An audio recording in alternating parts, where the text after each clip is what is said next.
नमस्कार साथियों, एक बार फिर से अपने स्टडी चैनल में मैं आपका हार्दिक स्वागत करता हूँ। सामान्य ज्ञान के बेस्ट 25 प्रश्नों की ये हमारी सीरीज 7वीं है। इसमें अब तक के कई गवर्नमेंट एग्जाम्स में पूछे गए प्रश्नों का हम संग्रह लेकर के आते हैं। यदि आप सब भी SSC CGL 10+2 MTS, railway, Delhi police, bank clerk exams या स्टेट गवर्नमेंट के एग्जाम्स में अपेयर होने वाले हैं, तो हमारी ये सीरीज निश्चित रूप से आपको बहुत मदद करने वाली है। तो आप अच्छे से हमारी सीरीज के साथ जुड़े रहिए और अपने एग्जाम्स की प्रिपरेशन जारी रखिएगा और निश्चित रूप से इस बार आपका एग्जाम क्रैक होने वाला है। तो आइए शुरू करते हैं ये सीरीज का हमारा पहला प्रश्न है, अशोक का उत्तराधिकारी कौन था? सम्राट अशोक का उत्तराधिकारी कौन था? तो कुणाल सम्राट अशोक का उत्तराधिकारी था।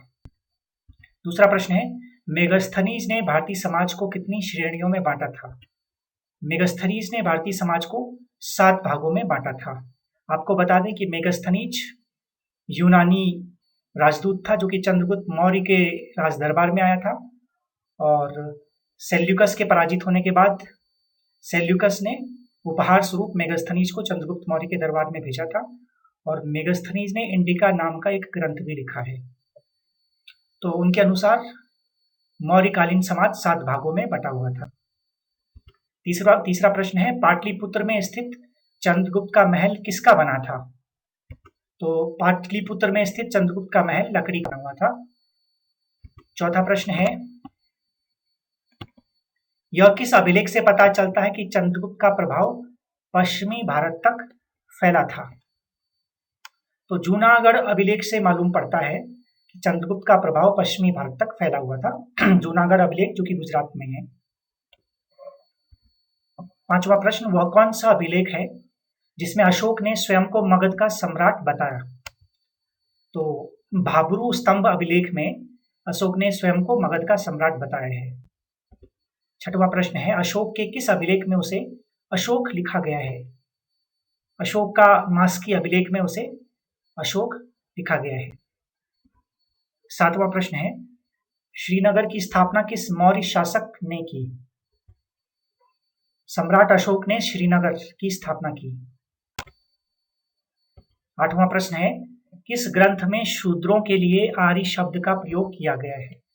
अर्थशास्त्र नाम के ग्रंथ में शूद्रों के लिए आर्य शब्द का प्रयोग किया गया है।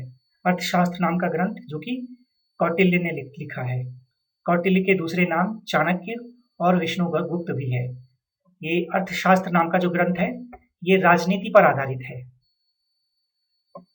जिसमें मौर्यकालीन समाज और राजनीति के बारे में वर्णन मिलता है। नौवां प्रश्न है, किसने पाटलिपुत्र को पोलीब्रोथा कहा? मेगस्थनीज ने पाटलिपुत्र को पोलीब्रोथा कहा। 10वां प्रश्न है, मौर्य काल में एग्रनोमाई किसे कहा जाता था?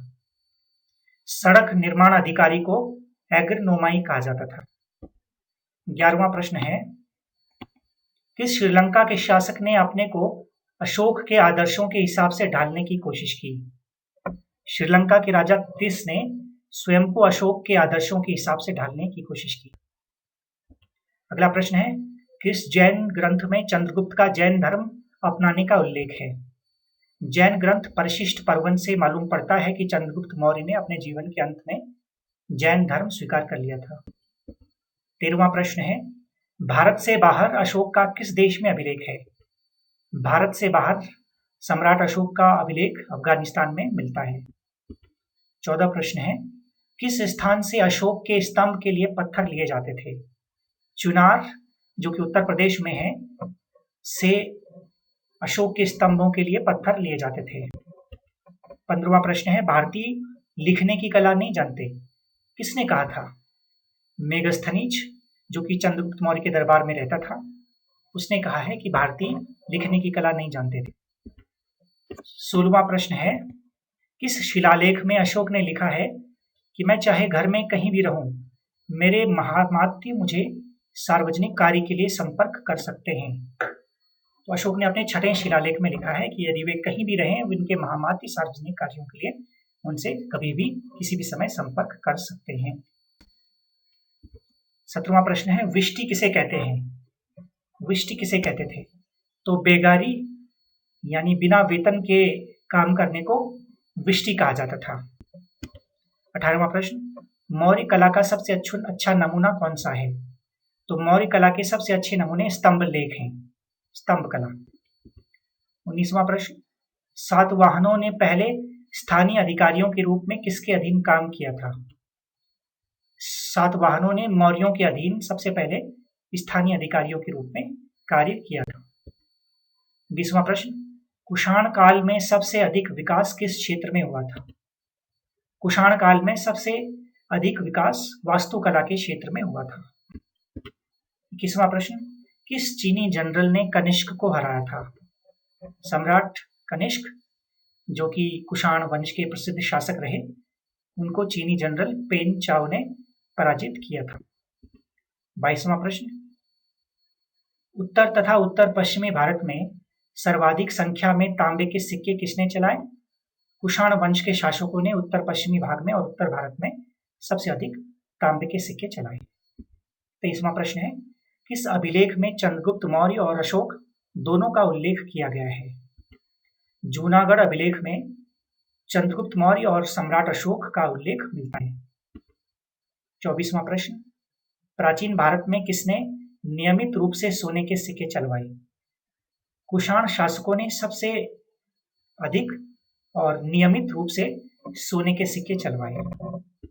25वां प्रश्न, भारतीय रंगमंच में पर्दे का प्रयोग सर्वप्रथम किसने शुरू किया? यूनानियों ने सबसे पहले रंगमंच यानी थिएटर, तो रंगमंच में सबसे पहले पर्दे का प्रयोग किया। तो साथियों, ये थी हमारी सामान्य ज्ञान के 25 प्रश्नों की सीरीज। अगली सीरीज के लिए हमारे साथ जुड़े रहिएगा। तब तक के लिए थैंक यू।